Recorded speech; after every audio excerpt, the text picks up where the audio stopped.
Halo semuanya, perkenalkan nama saya Febiana Pranamila dan rekan Halo saya. teman-teman, saya Muhammad Hafiz Maulana Yara.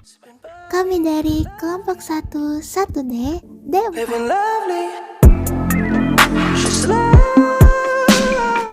Pada kesempatan kali ini, kita akan memberikan materi tentang bagaimana data suara direpresentasikan dan membandingkan antara dua format suara yang sering kita gunakan, yaitu WAV dan MP3. Sebelum masuk ke topik utama, kita perlu tahu dulu nih apa itu audio. Jadi, audio itu mengacu pada suara yang kita dengar. Audio mencangkup segala hal, mulai dari musik, ucapan manusia, efek suara, dan kebisingan lingkungan. Pada dasarnya, audio adalah representasi sonik atau gelombang dari semua jenis suara. Audio dihasilkan dengan menangkap atau menghasilkan gelombang suara. Gelombang suara dapat dihasilkan oleh instrumen musik, suara manusia, atau sumber suara lainnya. Gelombang suara merambat melalui suatu media, biasanya udara, dan ditangkap oleh indera pendengaran manusia. Suara memiliki karakteristik seperti frekuensi, amplitudo, dan durasi yang menentukan tinggi nada, keras lembutnya nada, serta panjang pendeknya bunyi yang kita dengar. Mikrofon sering digunakan untuk menangkap audio, mengubah gelombang suara menjadi sinyal listrik yang dapat diproses dan disimpan oleh komputer. Adapun dua bentuk audio yang sering kita dengar, yaitu audio analog dan digital. Audio analog mengacu pada representasi suara sebagai sinyal listrik kontinu, dan dalam audio analog, gelombang suara diubah langsung menjadi variasi tegangan listrik, yang kemudian dapat diperkuat dan diputar ulang melalui speaker atau headphone. Contoh penggunaan audio analog dalam kehidupan sehari-hari yaitu kaset pita, radio, dan piringan hitam. Sedangkan audio digital adalah representasi suara yang menggunakan kode biner untuk menyimpan dan mengirimkan informasi audio. Dalam audio digital, gelombang suara analog yang kontinu diubah menjadi serangkaian sampel numerik yang dapat diproses, disimpan, dan ditransmisikan menggunakan teknologi digital. Contoh penggunaan audio digital antara lain seperti Spotify, YouTube, dan CD atau DVD. Topik penting selanjutnya yaitu bagaimana audio analog bisa ditransmisikan oleh komputer. Proses ini bisa disebut digitalisasi audio. Digitalisasi audio dilakukan dengan dua langkah utama, yaitu sampling dan quantization. Sampling berarti mengambil potongan-potongan kecil dari gelombang suara pada interval waktu tertentu. Misalnya 44,1 kHz berarti mengambil 44.100 sampel per detik. Setiap sampel yang ditangkap mewakili amplitudo gelombang suara pada saat itu. Selanjutnya proses quantization. Quantization berarti mengubah nilai amplitudo setiap sampel menjadi angka dalam jumlah bit tertentu atau bit depth. Misalnya 16 bit quantization memiliki 65.536 level sehingga tiap sampel disimpan sebagai bilangan biner 16 bit. Lalu apa alat yang berperan dalam proses pengkonversian audio ini? Nah, jadi alat yang digunakan dalam mengkonversi audio analog menjadi digital adalah Digital Analog Converter atau DAC. DAC biasanya sudah tertanam pada sound card komputer, audio interface, mixer digital, dan chipset pada smartphone.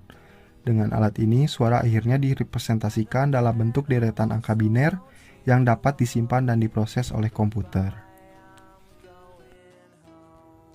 Dari hasil digitalisasi tersebut muncul berbagai format file audio yang berbeda cara menyimpan datanya. Salah satu format dasar adalah WAV yang menyimpan semua sampel hasil digitalisasi secara utuh tanpa kompresi atau bisa dibilang format mentah. Format ini disebut lossless karena tidak ada data suara yang dibuang sehingga kualitas audio sangat tinggi dan sesuai dengan aslinya. Ini mengakibatkan format WAV sangat populer di dunia produksi musik. Kelemahannya, ukuran file menjadi sangat besar sehingga kurang efisien untuk penyimpanan maupun distribusi. Juga WAV tidak mendukung untuk menyimpan banyak data sehingga kurang direkomendasikan jika untuk koleksi. Untuk struktur dari WAV itu sendiri, di awal file terdapat header yang berfungsi untuk memberitahu tentang informasi dasar dari file, seperti berapa banyak saluran suaranya, mono atau stereo, berapa kualitas sampelnya, misalnya 44,1 kHz, 16 bit, dan berapa panjang datanya. Setelah itu ada bagian isi berupa rekaman suara mentah yang disimpan persis seperti bentuk gelombangnya. Struktur-struktur utama dari WAV yaitu yang pertama dari feeder seperti sampul buku yang berisi informasi dasar format audio, yang kedua format chunk menjelaskan bagaimana komputer harus membaca suara, dan yang terakhir adalah data chunk berisi gelombang suara mentah yang sama persis dengan hasil rekaman.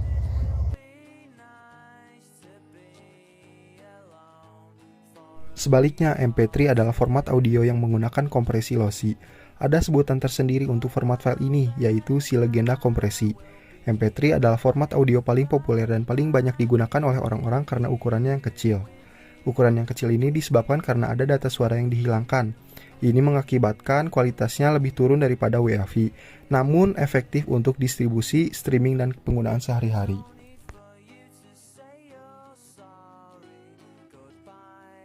Struktur MP3 mirip arsip musik yang dipadatkan. MP3 menyimpan banyak potongan kecil yang disebut frame. Masing-masing frame bisa kita anggap sebagai kotak kecil potongan suara yang sudah dipadatkan dengan teknik tertentu. Nah, uniknya MP3 ini mendukung metadata lengkap bernama ID3 tag. Data yang termasuk di dalamnya seperti judul lagu, nama artis, album, genre, hingga cover art. Itulah mengapa file MP3 bisa menampilkan gambar saat diputar. Nah, ini merupakan struktur utama dari MP3. Yang pertama ada ID3 tag berisi informasi dari audio seperti judul lagu, genre, dan lain-lain. Lalu ada frame berisi potongan audio yang sudah dipadatkan.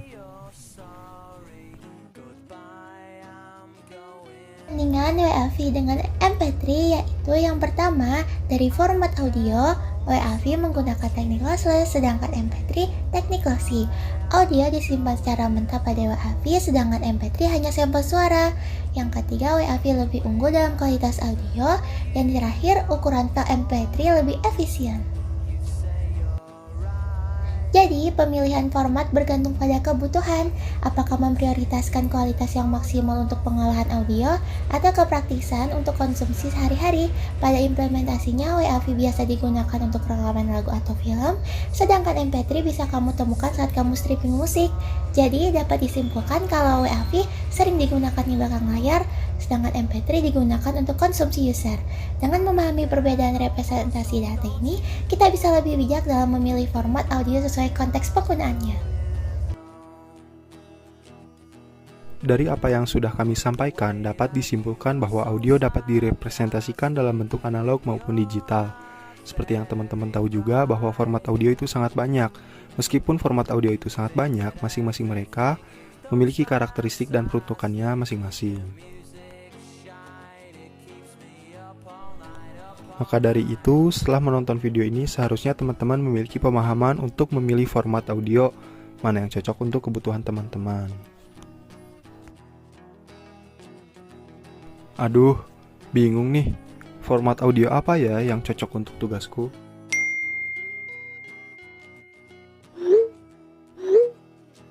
Kalau butuh kualitas, Pilih WAV.